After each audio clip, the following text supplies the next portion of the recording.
안녕하십니까. 세상을 읽어주는 남자 이상훈입니다. 오늘은 HBM4에 대해서 말씀드리겠습니다. 아시다시피 HBM4부터는 메모리가 프로세서인 그 GPU의 연산 일부를 수행하는 수준까지 역할이 커집니다. 그 역할을 HBM4 맨 아래에 있는 베이스 다이가 맡게 되는데, 이 베이스 다이는 TSMC 5나노 공정에서 만들어집니다. 이 파운드리를 하는 삼성은 자체적으로 그 HBM4를 만들 수 있지만, 엔비디아의 HBM을 가장 많이 납품하는 하이닉스는 그렇지 않은 것이죠. TSMC에서 이 베이스 다이를 만들어야 합니다. 그래서 대만 언론은 이 순수 파운드리인 TSMC가 HBM4에 들어가는 베이스 다이 수주로 메모리 제작에도 일부 참여하게 돼서 메모리 시장에도 일정 정도 그 지분을 갖게 됐다는 식의 보도를 내놓고 있습니다. 한마디로 HBM을 통해서 이 메모리와 시스템 반도체의 경계가 무너지기 시작했다고 볼 수도 있습니다. HBM에 더 이상 표준화된 메모리 반도체가 메모리 칩이 아니라는 뜻이죠. 주문하는 회사마다 요구하는 조건이 다르고 그에 따라 설계가 바뀝니다. HBM이 맞춤 제작 반도체 커스터마이즈드 칩이 되고 있다는 뜻입니다. 이 칩이 주문형 칩이 된다는 얘기는 재고 관리를 통한 칩 공급이 더는 잘 통하지 않게 된다는 뜻을 함축하고 있는 것입니다. 앞으로는 엔비디아용 HBM, AMD용 HBM, 그리고 스타트업용 HBM의 스펙이 달라지게 될 것입니다. 주문량만큼 메모리도 제작하는 시대가 도래하고 있습니다. 이 HBM이 5세대, 6세대, 7세대 등으로 더 진해 나갈수록 이런 HBM의 특징이 강화될 수밖에 없을 것입니다. 실제 국제 반도체 표준 협의 기구죠. 기구가 그 6세대라는 HBM4의 예비 사양을 내놨었는데, 그때 당시에 그 내용을 소개해 드렸었는데요. 이때도 HBM의 그 주문형 칩 특징이 많이 드러납니다. HBM4의 D램 적층 층수는 많게는 16층입니다. HBM4가 적층 층수를 16단까지 지원하다 보니 단위 면적당 용량이 커지고 속도도 더 빨라집니다. D램당 용량도 기존 최대 24기가비트에서 32기가비트로 확장됩니다. 층수는 물론 층당 용량 밀도도 높아진다는 의미입니다. 실제 그 엔비디아 젠슨항은 하이닉스의 HBM 6세대 제품인 HBM4의 납품을 최대 6개월가량 앞당겨 달라는 요구를 하게 됐었죠. 이 하이닉스는 작년 4분기 실적 발표 이후에 컨퍼런스 콜을 통해서 올 하반기 중에 HBM4 12단 제품의 양산 준비를 마칠 계획이라고 공식적으로 밝히기도 했습니다. 올 하반기부터 HBM4 12단 제품을 양산하겠다는 뜻이죠. 이 하이닉스의 경우는 지난해인 2024년 4분기에 D램 전체 매출에서 HBM 매출이 40%를 찍었습니다. 딱 1년 전인 2023년 4분기만 해도 16%에 불과했었는데요. 3배 가까이, 3배까지는 안 되더라도 2배를 훨씬 웃도는 수준으로 성장을 한 것이죠. 성장세가 무척 가파릅니다. 이 HBM4를 주목하는 이유 중 또 하나는 HBM4부터 맞춤형 메모리 성격이 강화되는 것뿐만 아니라 삼성이 HBM4를 기점으로 하이닉스의 역전을 노린다는 점을 강조해 왔었는데요. 이 때문에 삼성은 HBM4에서 1등 하이닉스와는 다른 결정을 많이 내렸습니다. 가감한 공정 선택으로 1등을 노린다는 전략에 따른 것이었는데요. 지금까지는 이 삼성의 계획이 완전히 어그러지고 있다는 생각입니다.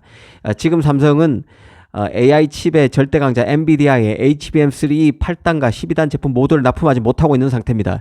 이 젠슨항으로부터 굴욕도 당했었는데요. 젠슨항은 삼성 HBM3E 8단과 12단의 컬 테스트 통과를 기정사실화하면서도 설계를 바꿔야 한다고 말해서 1년 넘게 컬 테스트가 지지부진했던 이유를 대외적으로 분명히 했습니다. 삼성의 HBM 설계가 엔비디아 관점에서 보면 잘못됐다고 꼬집은 것이죠. 이런 맥락을 두루 고려하면 삼성의 가장 낙관적인 시나리오는 올해인 2025년 상반기 중으로, 빠르면 1분기도 되겠지만 늦어도 2분기 안으로는 HBM3E 12단 제품의 컬 테스트 통과와 양산이 이루어지고 올 하반기에 하이닉스처럼 HBM4의 양산 준비도 마치는 것으로 볼 수 있습니다.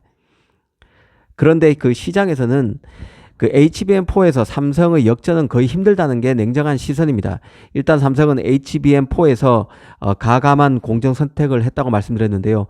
삼성은 HBM4에 10나노급 6세대 D램 공정을 적용하기로 한 상태입니다. 그런데 최근 삼성이 10나노급 6세대 D램 공정 개발을 올 6월까지 마무리하기로 했다는 얘기가 시장에서 나오고 있는데요. 원래 지난해인 2024년 말까지 이 6세대 D램 공정을 개발을 끝내기로 했던 것인데 설계가 까다로워서 자꾸 밀린 끝에 올 상반기까지로 개발 마무리 시점이 밀린 것입니다.